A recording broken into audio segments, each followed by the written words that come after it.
Welcome to Daily Overdose. That I want to leave with you. Just these three. I could do 10. I could do a whole life class. But just these three things will carry you if you let them. First and foremost, knowing who you are. Knowing who you are. Being able to answer this question, who am I? And what do I want? You know, many times when I go out of the country, I am baffled by that question. To explain what is your occupation, I've stood there for 10 minutes. Well, am I a talk show host? Well, I'm more than a talk show host. Am I a businesswoman? I'm a businesswoman. I'm more than a businesswoman. Am I an entrepreneur? I'm more than an entrepreneur. So I just leave it blank or self-employed. So I'm not asking for the roles that you play as daughters. I'm not asking that question. What are the roles that you play as a daughter, as a friend, as a sister? You're going to be a lawyer, you're going to teach, you're going to be a pharmacist. I'm asking the bigger question of who am I? Who am I really? My answer is I am God's child. I am that which is born of all that is. I am, as Pierre de Chardin said, a spiritual being having a human experience, come trailing the breath of the ancestors yet, but trailing the breath of the angels. And understanding that because I am connected to the source of all that is possible for me. That's who I am. And what do I want? I don't want to just be successful in the world. I don't want to just make a mark or have a legacy. The answer to that question for me is I want to fulfill the highest, truest expression of myself as a human being. I want to fulfill the promise that the Creator dreamed when He dreamed the cells that made up me. What do I want? You must have some kind of vision for your life. Even if you don't know the plan, you have to have a direction in which you choose to go.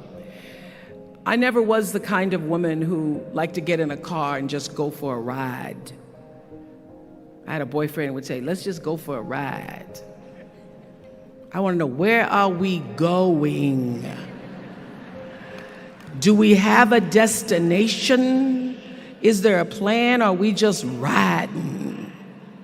What I've learned is that's a great metaphor for life. You want to be in the driver's seat of your own life, because if you're not, life will drive you. So, knowing who you really are in this space and time that we embody. That's number one. What do you want? Who are you? Number two, you must find a way to serve. Martin Luther King said that not everybody can be famous, but everybody can be great, because greatness is determined by service. Now, we live in a world where everybody wants to be famous and where we admire people for just being famous. We think being known brings us value. The truth is, all of that will fade in time. In 3 years, you won't be able to name the housewives of Atlanta.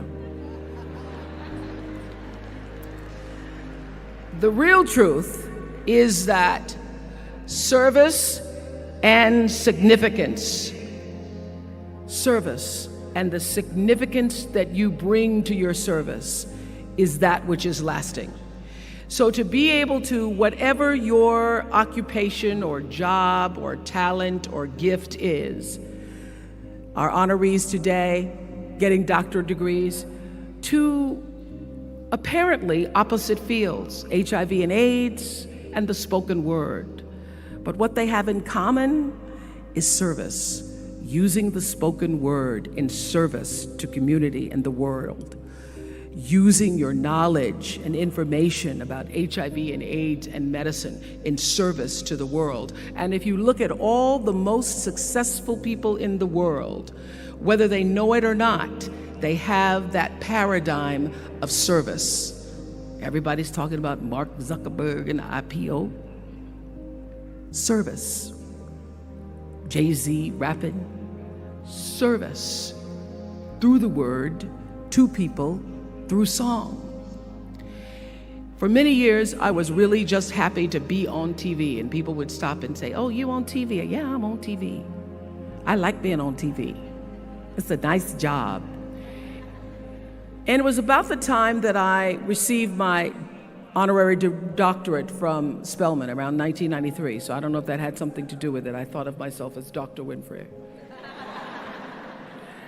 That I went back and I took a long look at what it was I was doing on TV and made a decision that I was no longer going to just be on TV, but I was going to use TV as a platform, as a force for good, and not be used by TV.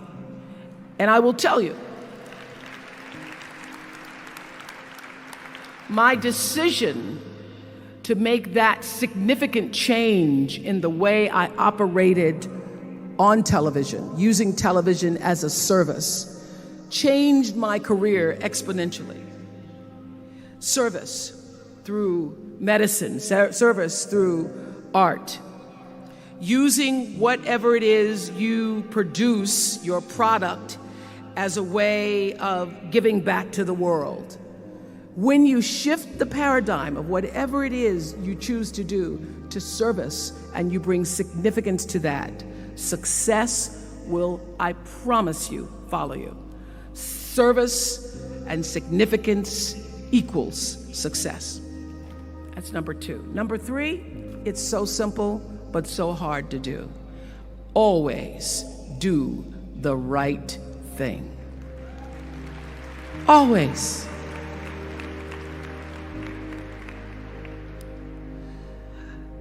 Be excellent. People notice. Think of how you notice. You go to Taco Bell, somebody gives you an extra napkin and some sauce. You notice.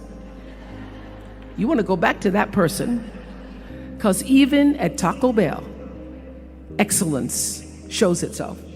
Be excellent. Let excellence be your brand.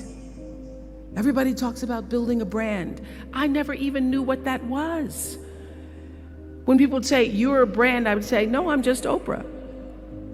What I recognize now is that my choice to, in every way, in every example, in every experience, to do the right thing and the excellent thing is what has created the brand.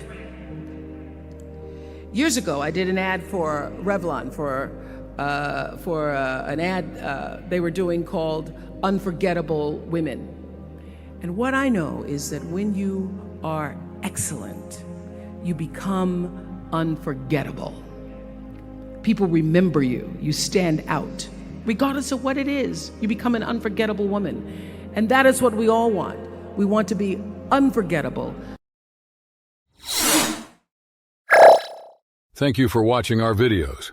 Please like and subscribe to our channel so you won't miss another video.